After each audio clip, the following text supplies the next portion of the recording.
क्या आपने रात को 12 बजे के बाद किसी चौराहे से गुजरने की हिम्मत की है? लोग अक्सर कहते हैं कि चौराहे रास्ते बदलते, लेकिन क्या हो अगर एक चौराहा आपकी पूरी जिंदगी तबाह कर दे? उस चौराहे पर बिखरा वो सिंदूर आपके घर को कब्रिस्तान बना दे। हेलो दोस्तों, मैं हूं आपकी होस्ट महिमा चौधरी, और अगर आपको भी रातों को जागना और खौफ को महसूस करना पसंद है तो मेरे साथ चलिए उस दुनिया में जहां विज्ञान भी फेल हो जाता है, जहां इतिहास के पन्नों से खौफ निकलकर बाहर आ जाता है। आज की ये सच्ची कहानी एक ऐसे ही इंसान की है, एक ऐसे चौराहे पर बिखरे खौफनाक सिंदूर की, जिसको लांघने की हिम्मत एक हंसते खेलते लड़के ने की, और उसके बाद खड़ा हो गया पूरा परिवार मौत के मुहाने पर। उत्तर प्रदेश का एक छोटा सा गांव सोहना, जहां पर रवि अपने परिवार के साथ रहता था। रवि के परिवार में उसकी पत्नी नेहा, उसका 7 साल का बेटा चिंटू, साथ ही रवि वहां पर कोई छोटी मोटी प्राइवेट जॉब किया करता था।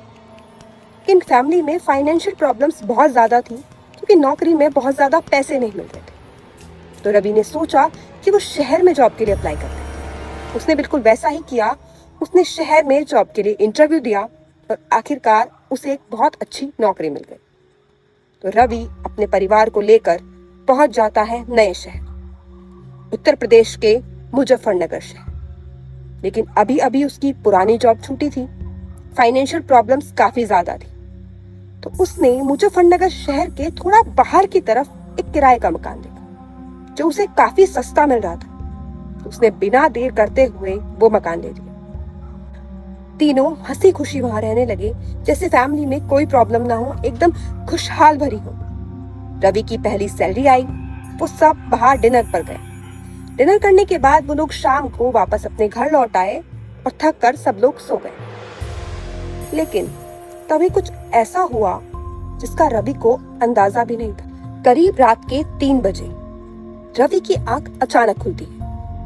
उसे कुछ अजीब सा महसूस हो रहा था, और उसे एक अजीब सी आवाज आ रही थी, जैसे उनके मेन गेट पर कोई अपने नाखूनों से खिरोच रहा हो।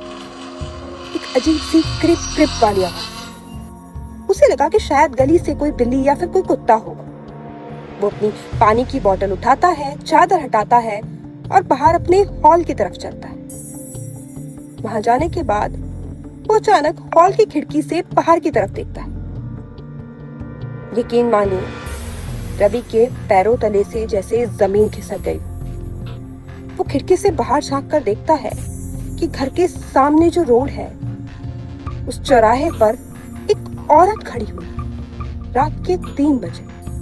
उसके बाल जैसे धरती को छू रहे हैं। उसने एक फटी पुरानी सफेद रंग की साड़ी पहनी थी, और वो वहां चौराहे पर कुछ कर रही थी। उसके हाथ में खून से सना हुआ एक बहुत बड़ा नींबू है, और उसने उसकी आंखों के देखते देखते उस नींबू को 4 हिस्सों में काटा और चौराहे के चारों कोनों में रख दिया। एक अजीब सा काला पदार्थ छिड़का और खूब सारा सिंदूर उस पर फेंक दिया। ये सारी चीजें रवि अपनी खिड़की से देख रहा था। उसे यकीन नहीं हो रहा था। उसे लग रहा था जैसे वो कोई सपना दिख रहा है। तभी रवि अपनी दोनों आंखों को मलता है और दोबारा देखता है। वो औरत अभी भी वहीं खड़ी हुई थी, और अचानक उस औरत ने बिना पीछे पलटे अपनी गर्दन को 180 डिग्री मुड़ाकर रवि की खिड़की की तरफ देखा। उसकी आंखें नहीं थी, आंखों की जगह सिर्फ 2 काले गड्ढे, जिनसे अजीब सा लाल रंग का कुछ बह रहा था। रवि देखते ही बहुत तेज चीख पड़ा, और चीख कर वो बेहोश हो जाता है। बेहोश होकर धरती पर गिर जाता है। उसके बाद अगली सुबह जब रवि की आंख खुलती है तो वो अपने बिस्तर पर है। उसकी पत्नी नेहा उसके पास बैठी हुई है, और वो उसे होश में लाने की कोशिश कर रही है। वो होश में तो है, लेकिन बहुत अजीब हरकत कर रहा है, जैसे अभी भी वो नजारा उसकी आंखों के सामने चल रहा है। वो अपनी पत्नी को बताने की कोशिश करता है कि रात उसने क्या देखा, लेकिन वो ये सोचकर रुक जाता है कि ऐसा होना तो नामुमकिन है। उसे लगा कि शायद रात को सोते हुए या फिर नींद में उसने कोई भ्रम देख लिया। कोई बुरा सपना था, वो उसे भूल जाना चाहता था। लेकिन उसका ये भ्रम ज्यादा देर टिक नहीं पाया। सब कुछ नॉर्मल चल रहा होता है। वो सुबह अपने ऑफिस जाने के लिए तैयार होता है। तभी उनका 7 साल का बेटा कमरे से निकलकर बाहर आता है। वही चिंटू जो रोज सुबह उठते ही जिद करने लगता था, चीखना, चिल्लाना, मम्मी को परेशान करना, पापा को परेशान करना, आज वो बिल्कुल शांत था। उसकी माँ को लगा शायद चिंटू की तबीयत खराब है। लेकिन तभी कुछ ऐसा होता है कि उन दोनों के पांव तले से जमीन खिसक जाती है। चिंटू अचानक दीवार की तरफ अपना चेहरा करके खड़ा हो जाता है। उसकी माँ उससे पूछती है कि चिंटू तो क्या कर रहे हो, लेकिन वो कोई जवाब नहीं दे रहा था। उसके बाद उसकी माँ उसे पकड़कर अपनी तरफ करती है, पूछती है कि चिंटू क्या कर रहे हो।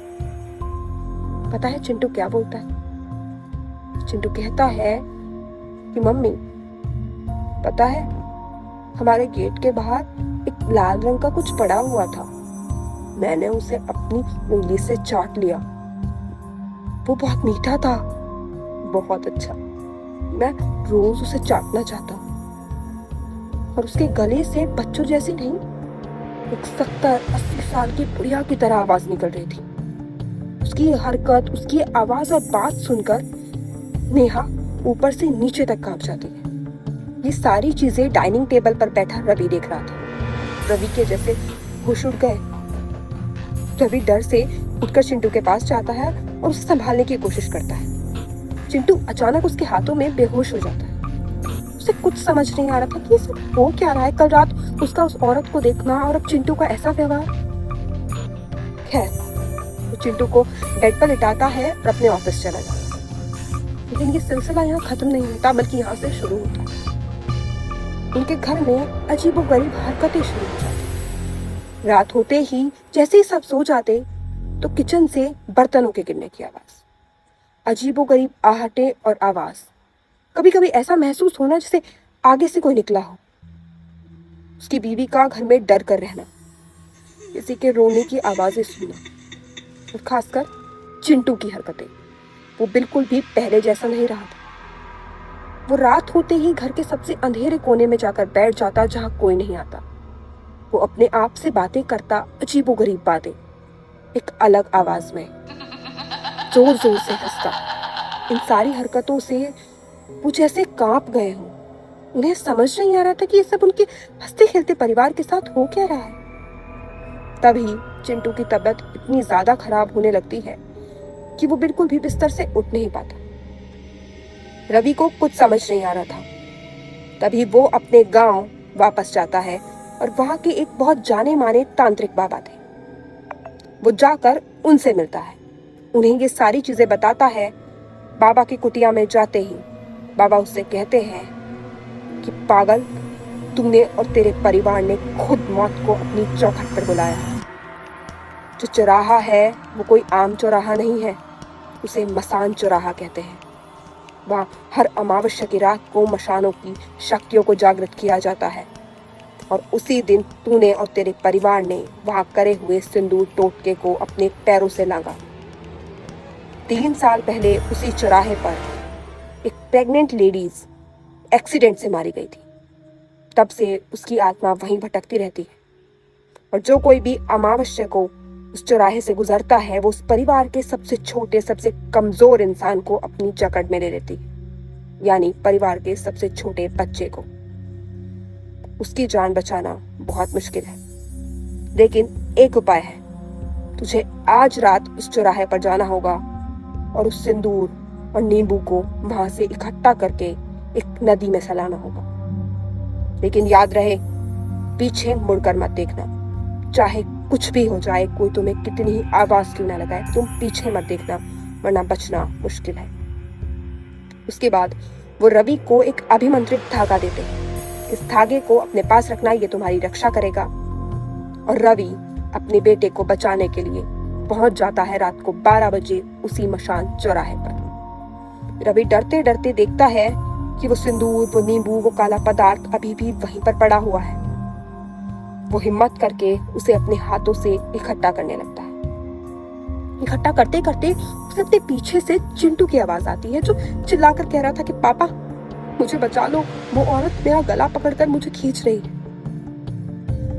वो एकदम डर जाता है कि उसका बेटा चिल्ला रहा है। वो पीछे मुड़ने की कोशिश करता है, वो अपनी गर्दन हल्की सी मुड़ाता है। तभी उसे बाबा की बात याद आती है कि वो तुम्हें छलने की कोशिश करेगी, लेकिन पीछे मुड़कर मत देखना। और तभी उसके कान में एक फुसफुसाहट भरी आवाज आती है कि तुमने नियम तोड़ दिया है, तुमने पीछे मुड़कर देख लिया है और अब तुम्हें मुझसे कोई नहीं बचा सकता। ऐसा कहते ही रवि अपनी आंख बंद कर लेता है, लेकिन उस औरत के बाल रवि की गर्दन पर लिपटे हुए थे और वो उसके पीछे खड़ी हुई थी। वो उसके गले को दबा रही थी। उधर चारों तरफ से चिंटू के चीखने की आवाज आ रही थी कि पापा मुझे बचा लो, वो औरत मेरा गला दबा रही है। तभी रवि को कुछ समझ नहीं आता, लेकिन उसके हाथ में था बाबा का दिया हुआ अभिमंत्रित धागा। उसने उस धागे को उस औरत के माथे पर लगाया और माथे पर लगाते ही वो बहुत तेज चीखी और अचानक वहां से गायब हो गई। रवि ने फटाफट उन सारी चीजों को समेटा और भागते हुए एक नदी में सला दिया। नदी में उस चीजों को सलाते ही उसे अपने चारों तरफ बहुत शांति महसूस होती। वो भागता हुआ अपने घर जाता है और देखता है कि अब चिंटू की तबीयत बिल्कुल ठीक हो गई है। न उसकी आंखें लाल है, न वो अजीब आवाज में बात कर रहा है, बल्कि वो बिल्कुल ठीक है। तो ये थी रवि की असली कहानी। दोस्तों, ये रवि ने मुझसे शेयर नहीं की है, लेकिन रवि के कुछ करीबी लोगों ने मेरे साथ शेयर की। वो अपनी पहचान नहीं बताना चाहते, इसलिए मैं उनकी आईडीज आपको मेंशन नहीं करूंगी। और ये कोई सुनी सुनाई कहानी नहीं है, बल्कि ये रवि और उसके परिवार पर बीती आप बीती है।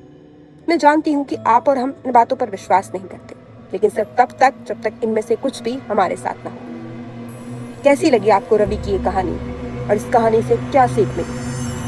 बस मैं आपसे इतना ही कहूंगी, अगर चौराहों पर आपको कभी कुछ ऐसी चीजें मिले तो उनसे जितनी हो दूरी बना कर रखें। आप और आपका परिवार सुरक्षित रहे।